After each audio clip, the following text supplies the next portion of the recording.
everybody, welcome to Moraine on Movies. I'm Brandon, and this week we're taking a look at The Witch. The Witch is brought to us by Robert Eggers, a first-time writer and director, and is starring Anya Taylor-Joy and Ralph Ineson. The movie takes place in 1630 and is about a family who is banished by their church and ends up settling in a clearing. Now, at the very edge of this clearing is a very ominous forest, and as this family begins to settle into the clearing, some very strange things begin to happen to them.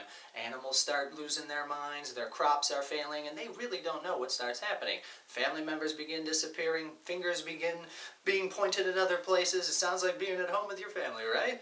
Well, imagine being in 1630 and you have no idea between the difference of fantasy and reality. A witch was just as real as these people in 1630 as the internet is to us today. Now, let's talk about some of the positives of this film. Number one being cinematography. This movie was shot beautifully. A lot of this movie takes place in very dark areas where you would normally not get really good shots. I mean, they really made this clearing look gorgeous. Another positive of this movie, I have to say, is going to be the script. Now, what you might not know about this is Robert Eggers dug into the journals, hundreds of journals from New England at the time, to find out exactly how these people were talking about witches and exactly how they spoke back then. So if you're going into this movie expecting to hear a whole bunch of new idioms that you would normally hear today, you're not going to hear it. This movie looks and sounds like it actually took place in 1630. I truly felt while watching this movie that I was watching a documentary that was being filmed in 1630. How did they get cameras back then? I don't know. Another positive of this is going to be the acting. Anya Taylor-Joy does a fantastic job acting in this film. I fell in love with her while this movie was happening. She is just brilliant. She's beautiful, she's smart, she really takes that character seriously. You believe everything that's happened to her. Another positive about this movie is the drama within the family.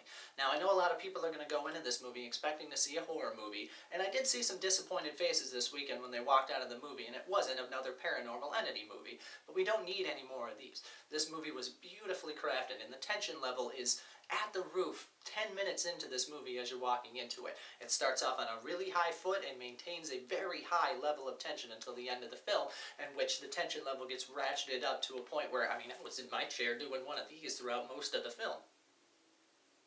I'm going to have to point out another positive is the score. A very ominous, always a low hum going on in this movie. Now, you get that with a lot of horror movies, but it usually leads up to, jump scare. That doesn't happen in this movie. The music is there to set up the tension, and the acting is what takes you from part to part in order to make this movie as tension-filled and as creepy, haunting, as scary as it ended up being for me. Now let's take a look at some of the negatives. Now, I don't want to sit here and tell people that this is a horror movie. I almost feel bad branding this as a horror movie. This was much more a drama than it was anything else. It had horror elements in it, and yes, the movie's called The Witch, so you expect to see some horror. But I mean, after all this point, how scary can witches be, right? My little pretty! You know, witches aren't that scary, to be quite honest with you. But this is a New England folktale, and like I said before, in 1630, the fantasy and reality thing were very, very tight for people who lived back then.